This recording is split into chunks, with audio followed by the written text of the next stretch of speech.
Hello students, now welcome to Statisticspedia. Now today's lecture is again based on the statistics entrance exam.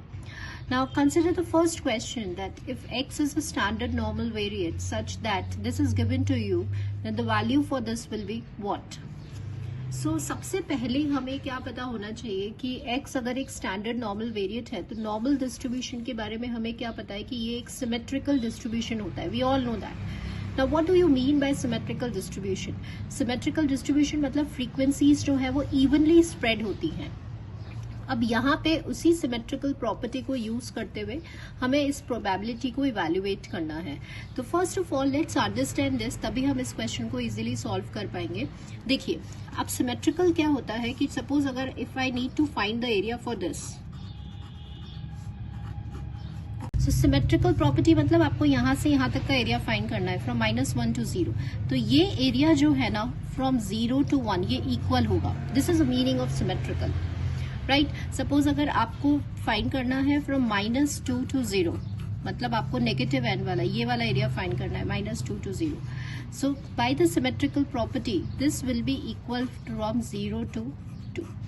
इसे कहते हैं symmetrical property. अब इसी concept को use करते हुए हम ये वाली प्रोबेबिलिटी इवैल्यूएट करेंगे. अब आपको गिवन क्या है कि 0 to b वाला एरिया आपको गिवन है a, इसको हमें यूज करना है और ये हमें इवैल्यूएट करना है. तो सबसे पहले आपको क्या करना है, probability greater than equals to b. अब वी नो दिस की कॉम्प्लीमेंट्री लॉ से हम इसको ऐसे लिख सकते हैं, yes, this is by complementary law. अब मॉड्यूलस भी हमें पता है क्या होता है, तो it will goes from -b to +b. ठीक है. अब आप यहां से आता है आपका रियल कैलकुलेशन. देखिए, -b to b आपको निकालना है. सपोज -2 to 2 आपको निकालना होता है. Let me explain you first. Here I have drawn it रफली जस्ट फॉर एक्सप्लेनेशन, राइट. तो अभी हमें ये वाला एरिया निकालना है. कौन सा? -2 to 2 वाला एरिया निकालना है. तो हम क्या करेंगे, -2 से 0 जाएंगे, ब्रेक कर लिया हमने, और फिर हम जाएंगे 0 से 2. यस, ऐसे ही करेंगे. तो बिल्कुल यहाँ पे भी हम वही कॉन्सेप्ट लगा रहे हैं. आपको -b to b जाना है तो आप पहले जाओगे -b to 0 एंड देन फिर आप जाओगे 0 to b. तो ये तो हमने ब्रेक कर लिया, इसको मोस्ट सिंप्लीफाइड फॉर्म में लिया है. अब -b to 0. Now here I told you कि z का जो प्रॉपर्टी है वो यहाँ अब इम्प्लीमेंट होगी, सिमेट्रिकल प्रॉपर्टी, कि जब आप नेगेटिव वाला निकालते हो तो वो हम किस में लिखते थे, पॉजिटिव एरिया पे, पॉजिटिव साइड पे, 0 to 2. तो बिल्कुल वैसे ही -b to 0 को सिमेट्रिकल प्रॉपर्टी से आप कैसे लिख सकते हैं, फ्रॉम 0 to b.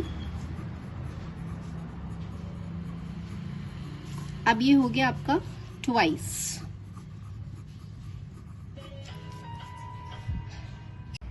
ठीक है. तो हमने सिमेट्रिकल प्रॉपर्टी को यूज किया तो ये ट्वाइस हो गया. तो अब ये सिंप्लीफाइड फॉर्म में आ गया. अब देखिए, ये एरिया क्वेश्चन में आपको क्या गिवन है, a गिवन है, तो हम यहाँ पे सिंपली पुट कर देते हैं, that is 1 - 2a.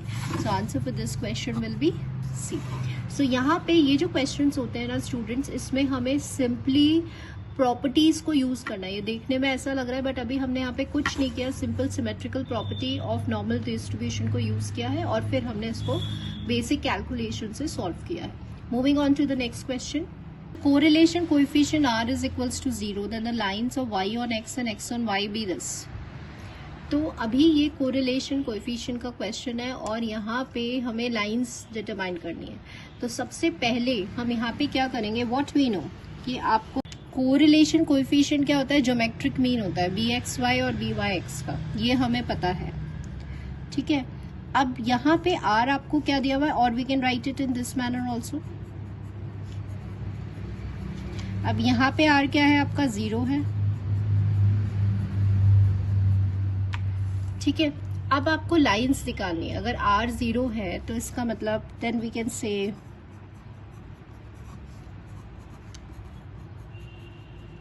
This we can conclude.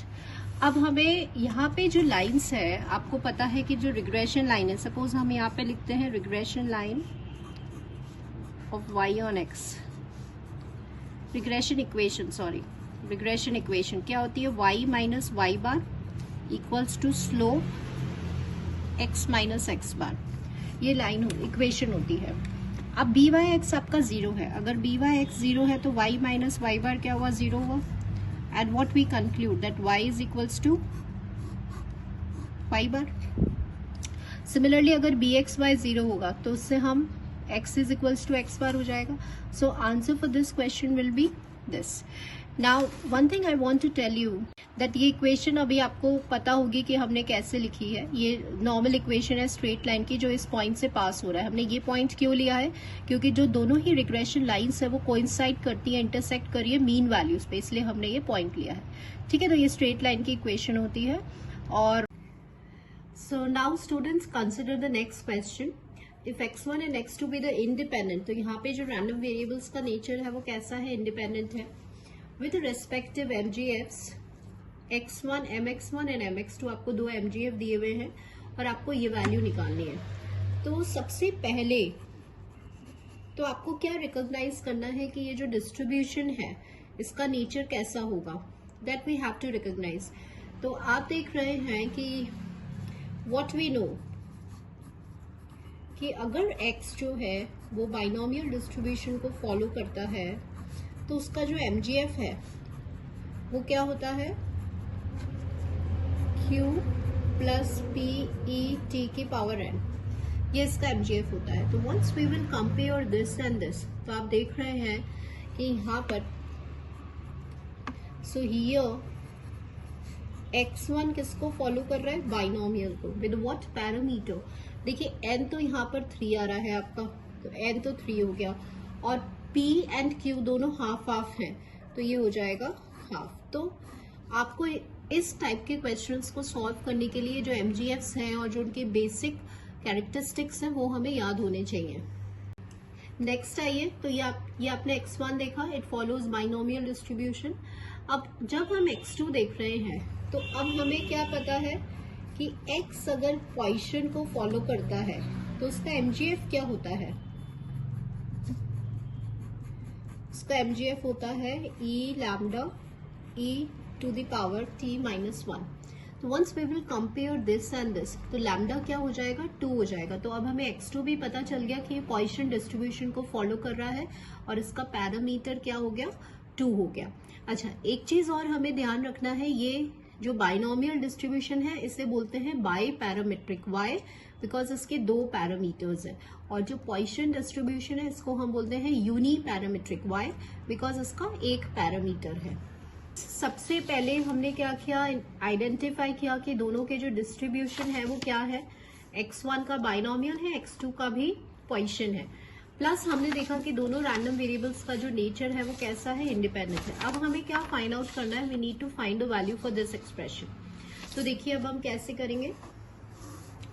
अब आपको देखना है x1 plus x2 greater than equals to 1. तो बेटर क्या है, कॉम्प्लीमेंट्री लॉ लगाएंगे हम प्रोबेबिलिटी का. x1 plus x2 will be less than 1. तो ये हमारे लिए लेस देन 1 में कौन सी वैल्यू आ जाएगी, इक्वल्स टू 0 आ जाएगी. ठीक है, ये 0 कब पॉसिबल है, इसका सम जब x1 भी 0 होगा और x2 भी 0 होगा. ठीक है, ये जब ये x1 0 वैल्यू लेगा और x2 जब 0 वैल्यू अज्यूम करेगा देन इट इज पॉसिबल कि इसका सम 0 होगा. राइट. सो स्टूडेंट्स, अब क्योंकि आपके वेरिएबल्स का नेचर कैसा है, इंडिपेंडेंट, तो इसको हम कैसे लिख सकते हैं, probability x1 equals to 0, probability x2 equals to 0. This is how we can write. Now I would like to tell you one thing. अब ये भी हमें याद होना चाहिए. देखिए क्या याद होना चाहिए कि अगर x बाइनोमियल को फॉलो कर रहा है तो आपको पता है कि इसका px, अभी हम क्या ले रहे हैं कि आपका जो वेरिएबल है वो क्या वैल्यू अज्यूम कर रहा है, 0 वैल्यू अज्यूम कर रहा है. p0 पे हमें निकालना है. तो यहाँ पे x की जगह आपका 0 हो जाएगा, p to the power of 0 and q to the power of n. p to the power of 0 1 है, nc 0 हमेशा 1 होता है, तो ये क्या हो गया, q to the power n हो गया.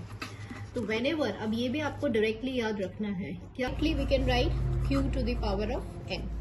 एंड सिमिलरली x2 किसको फॉलो कर रहा था, पॉइसन को. तो पॉइसन का क्या होता है, pmf e minus lambda, lambda to the power x कॉन x फैक्टोरियल. अब यहाँ पे पॉइसन जब रैंडम वेरिएबल जब x जब है वेरिएबल जब 0 वैल्यू अज्यूम करता है, तो यहाँ जब आप 0 पुट करेंगे